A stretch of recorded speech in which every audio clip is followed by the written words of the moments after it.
And then you get to see who really loves. Because a lot of people feel, I don't want to preach, but I'm going to preach. People read Romans 6 in the Bible, and Paul is having a dialogue with the people. And the people are saying, so wait, if this is grace, are you telling me we can just sin? And Paul is like, well, no. Because the reality is, if you really love me, if you really love Jesus, then you're not trying to sin against him. Right? So the reality here is that when we give people grace to make a choice, as sin abounds, so does grace.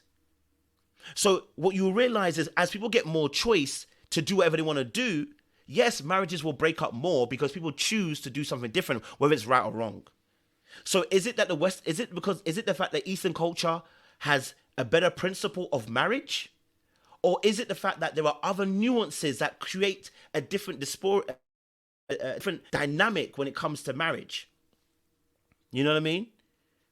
So now we have to look at it. So in marriage, what is it about? It is about love that is duty filled, about commitment. It is love that is about the principles of God's love. Love is enduring, love is patient, love is kind, love is doesn't boast, etc. It's about those things, but it also is about that feeling.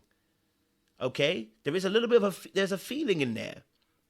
Yeah, there's a feeling in there. I want to feel loved. And I want to feel like I love you. And that comes from stoking the fire. Let me give an example of how it works. Oh, God, thank you very much. Thank you very much. Okay.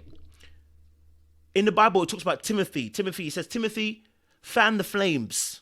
Don't let nobody tell you that you're young. Fan those flames. What? What does that mean? As Christians, we say, I'm on fire for God. I'm on fire for God. What that really means is that my mind is consumed by the things of God. Because God is a consuming fire. My mind is consumed with the things of God. So I'm thinking, breathing, living, talking, speaking, walking God. When the fire dies down, how do you feel?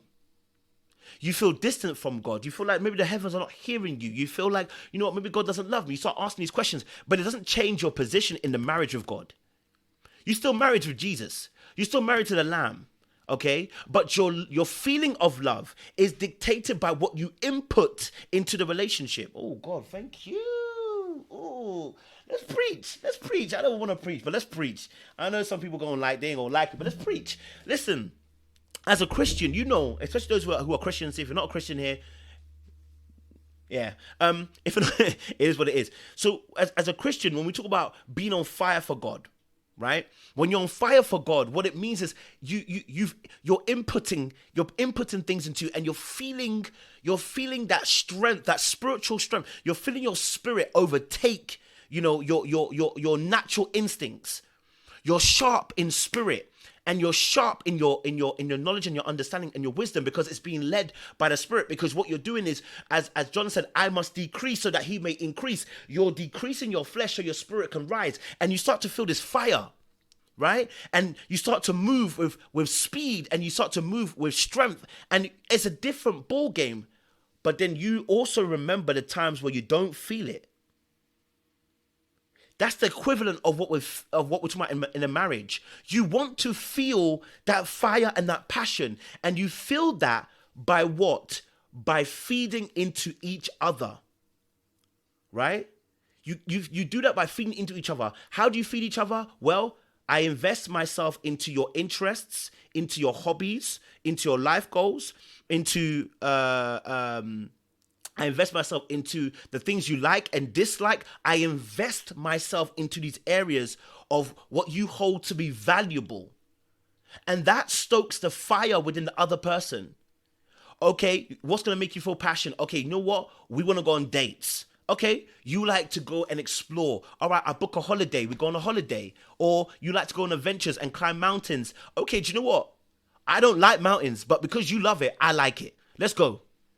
Right? And my investment into pouring into you, and vice versa, you pouring into me, should stoke the fire. But if there was no fire there in the beginning, it's going to be very hard to stoke that in the Western society anyway.